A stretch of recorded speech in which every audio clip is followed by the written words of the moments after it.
बहुत समय पहले की बात है। गोदावरी नदी के किनारे एक समृद्ध राज्य था, उज्जैन। उस राज्य के राजा थे राजा विक्रमादित्य, जो अपने साहस, बुद्धिमत्ता और न्यायप्रियता के लिए दूर दूर तक प्रसिद्ध थे। राजा विक्रम निडर थे और हर कठिन परिस्थिति में अपने प्रजाजनों का साथ देते थे। इसी कारण प्रजा उन्हें अपना रक्षक मानती थी। राज दरबार में प्रतिदिन न्याय होता और जनता का विश्वास राजा पर अटूट था।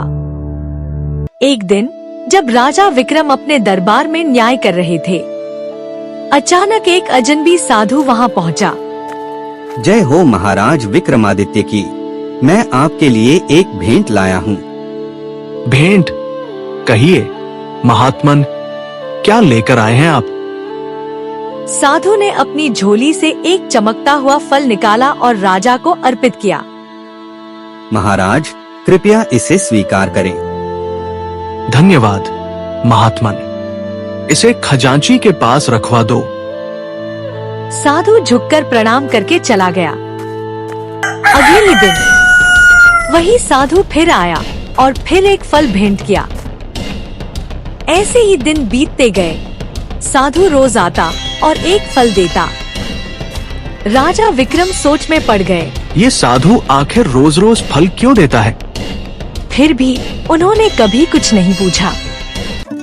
एक सुबह जब राजा महल के आंगन में टहल रहे थे, उन्होंने देखा एक बंदर दीवार पर बैठा है। मजाक में राजा ने एक फल उस बंदर की ओर फेंक दिया। बंदर ने फल काटा, तभी उसमें से एक चमकदार रत्न गिरा। ये क्या?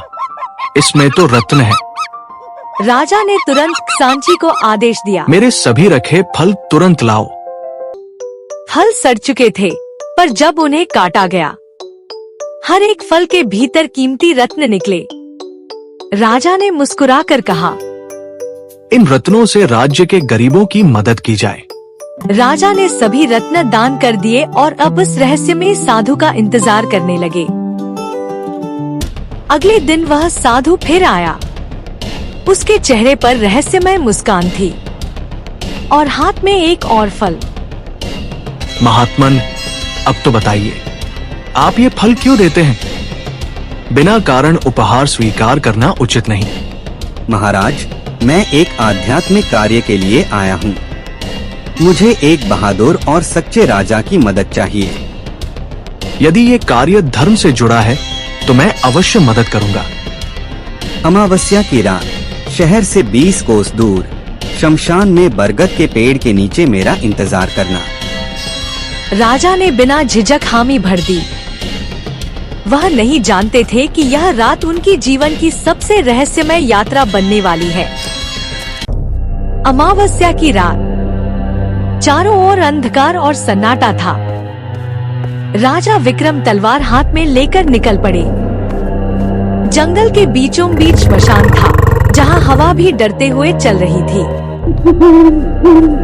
राजा विक्रम, मैं यहाँ हूँ, बरगद के पेड़ के नीचे।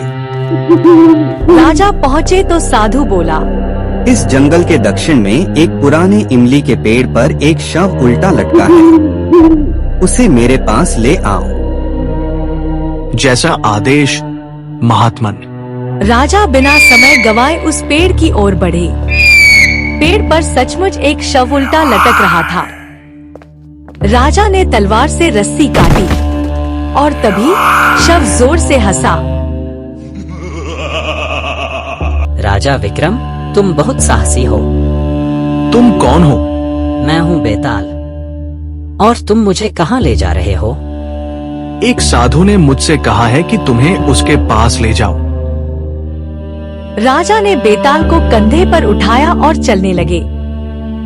थोड़ी ही दूर गए थे कि बेताल उड़कर फिर पेड़ पर जा बैठा। राजा ने फिर से उसे नीचे उतारा, कंधे पर उठाया और आगे बढ़े। राजा विक्रम, रास्ता लंबा है। चलो, मैं तुम्हें एक कहानी सुनाता हूँ। लेकिन एक शर्त है, तुम एक शब्द भी नहीं बोलोगे। अगर बोले तो मैं वापस इस पेड़ पर लौट जाऊंगा। स्वीकार है बेताल। और यूं शुरू होती है राजा विक्रम और बेताल की रहस्यमयी कहानियों की यात्रा। क्या राजा विक्रम अगली बार बेताल को दरबार तक ले जा पाएंगे, या फिर बेताल फिर से छल करेगा? जानिए अगले भाग में स्टोरी वाला पर। अगर आपको ये कहानी पसंद आई हो तो वीडियो को लाइक करें, अपने दोस्तों के साथ शेयर करें और चैनल को सब्सक्राइब करना न भूलें, ताकि अगला भाग आते ही आपको सबसे पहले मिले। See you soon in the next mysterious tale of Vikram and Betal.